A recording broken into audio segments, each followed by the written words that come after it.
কাঁচা আমের এই টক আচারটা আপনারা কোনো রকম হাতের স্পর্শ ছাড়াই বানিয়ে নিতে পারবেন। এইভাবে যদি আপনারা আচারটা বানিয়ে নেন, আপনারা বছরের পর বছর সংরক্ষণ করতে পারবেন।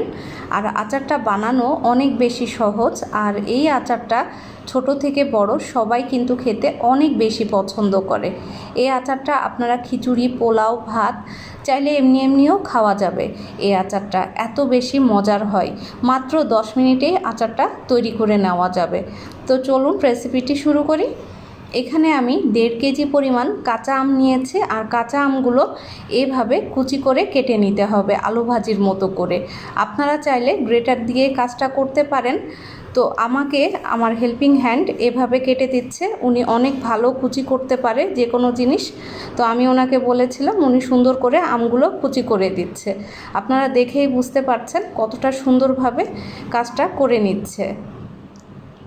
তো এখানে আমি 1.5 কেজি আমের জন্য যতটুকু যা মশলা লাগবে সেভাবেই আপনাদেরকে অ্যাকুরেট মাপটা বলে দিব। আপনারা অনায়াসেই কিন্তু এই আচারটা বানিয়ে নিতে পারবেন কোনো রকম কোনো ঝামেলা ছাড়াই।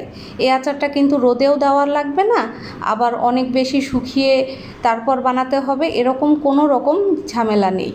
এই আচারটা যখন বানাবেন একটু বেশি করে বানিয়ে রাখবেন। তো দেখুন আমি এখানে পুরো আমটাই কুচি করে নিয়েছি। এবার আমি আমটা এক সাইডে রেখে আচারের মশলাটা তৈরি করে নিচ্ছি। আমটা আমি এক সাইডে রেখে দিলাম। চুলা অন করে এখানে আমি 8টা শুকনো মরিচ নিয়েছি। 1/2 টেবিল চামচ পরিমাণ জিরা দিয়ে দিলাম। 3 টেবিল চামচ পরিমাণ দিয়ে দিচ্ছি এখানে 5 ফোড়ন। 3 টেবিল চামচ পরিমাণ সরিষা দিয়ে দিচ্ছি। এবার আমি খুব ভালোভাবে এটা ভেজে নিব।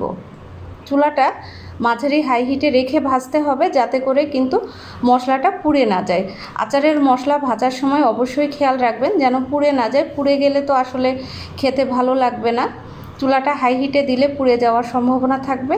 তো দেখুন আমি খুব ভালোভাবে মশলাটা ভেজে নিয়েছি। এর থেকে কিন্তু আর বেশি ভাজার দরকার নেই। এবার আমি এই মশলাটা ব্লেন্ডারে গুঁড়া করে নিচ্ছি। একটা কড়াইয়ের মধ্যে আমি দিয়ে দিব 1 কেজি পরিমাণ সরিষার তেল। যেহেতু আমার এখানে 1.5 কেজি পরিমাণ কাঁচা আম আছে, তো আমি 1 কেজি পরিমাণ সরিষার তেল দিচ্ছি। এই আচারটা কিন্তু একটু বেশি তেল লাগে। আর এই তেলে কিন্তু আপনারা চাইলে আচারটা পুরো বছরই খুব সুন্দরভাবে ভিজিয়ে রাখতে পারবেন। তো তেলটা যখন খুব ভালোভাবে গরম হয়ে যাবে ওই পর্যায়ে আমি চুলাটা বন্ধ করে দিলাম।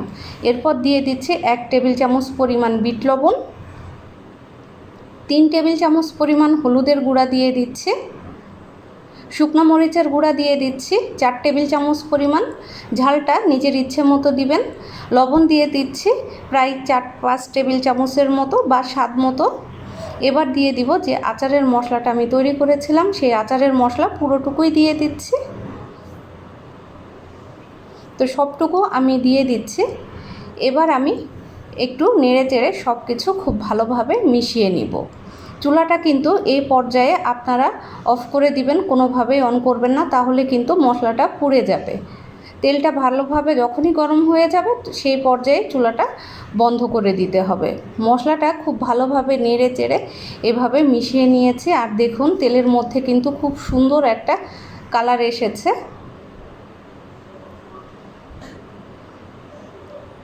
তো মশলাটা খুব ভালোভাবে আমি মিশিয়ে নিলাম। আচারটা যেন ভালোভাবে সংরক্ষণ করতে পারেন বছরের পর বছর, তো সেই জন্য অবশ্যই কিন্তু আচারের মধ্যে দিয়ে দিতে হবে ভিনেগার। এখানে আমি প্রায় 3 থেকে 4 টেবিল চামচ পরিমাণ ভিনেগার অ্যাড করলাম। আচারটা যদি আপনারা সংরক্ষণ করতে চান বছরের পর বছর, অবশ্যই ভিনেগার অ্যাড করবেন। আর ভিনেগার যদি অ্যাড না করেন তাহলে কিন্তু আচারটা যে কোনো সময়ই নষ্ট হয়ে যাবে। তো ভিনেগার দিলে আপনার কোনো চিন্তার কারণই নেই যে আচারটা নষ্ট হবে কি না। ভিনেগার দিয়ে আচারটা বানানোর ট্রাই করবেন। তো আমি এবার অর্ধেকটা আম এই তেলের মধ্যে দিয়ে দিচ্ছি। অর্ধেকটা আম দিয়ে আমি মশলার সঙ্গে খুব ভালোভাবে মিশিয়ে নিব। তারপর বাকি অর্ধেক যে আমটা আছে সেটা দিব। আর আমার আজকের রেসিপি আপনাদের কেমন লাগলো আর রেসিপিটি কে কোথা থেকে দেখছেন অবশ্যই আমাকে একটা কমেন্ট করে জানাতে পারেন। আর রেসিপিটি কেমন লাগলো সেটাও বলতে পারেন। আর আপনাদের যদি নতুন কোনো রেসিপির রিকোয়েস্ট থাকে সেটা অবশ্যই করতে পারেন। আর যারা আজকেই প্রথম আমার চ্যানেলে নতুন তারা অবশ্যই আমার চ্যানেলটি সাবস্ক্রাইব করে আমার পাশেই থাকবেন। আপনাদের একটা সাবস্ক্রাইব এবং একটা কমেন্ট আমার জন্য অনেক মূল্যবান। তো আমি বাকি আমটুকু দিয়ে মশলার সঙ্গে খুব ভালোভাবে মিশিয়ে নিচ্ছি। আর এই পর্যায়ে এত সুন্দর একটা স্মেল পাচ্ছি যেটা আপনারা বানালে বুঝতে পারবেন।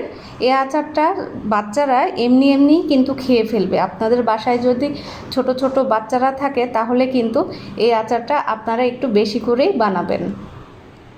তো দেখুন এই আচারটা কিন্তু এখন মনে হচ্ছে বেশি, তো এই আচারটা কিন্তু আস্তে আস্তে আরও কমে যাবে। যখন তেলের মধ্যে ভেজানো থাকবে তখন কিন্তু ধীরে ধীরে আচারটা আরও কমে যাবে। তো 1 কেজি তেল কিন্তু 1.5 কেজি আমের জন্য পারফেক্ট একটা মাপ। তো দেখুন খুব ভালোভাবে আমি সব কিছু মিশিয়ে নিয়েছি। এবার আমরা যে কোনো কাচের জারে সংরক্ষণ করব। আপনারা চাইলে প্লাস্টিকের জারেও সংরক্ষণ করতে পারেন, তবে আচার কাচের জারে সংরক্ষণ করার ট্রাই করবেন। এতে করে খুব ভালোভাবে দীর্ঘদিন পর্যন্ত এটা নষ্ট হওয়ার সম্ভাবনা থাকে না আর দেখতেও ভালো লাগে। আর উপর থেকে একটু বেশি করে অবশ্যই তেল দিয়ে দিতে হবে। তো দেখুন আচারের ফাইনাল লুকটা কতটা লোভনীয়। এটা 4-5 দিন রেখে দিলে এটা কিন্তু দেখতে আরও বেশি সুন্দর হবে। আজকের রেসিপি এ পর্যন্তই। আল্লাহ হাফেজ।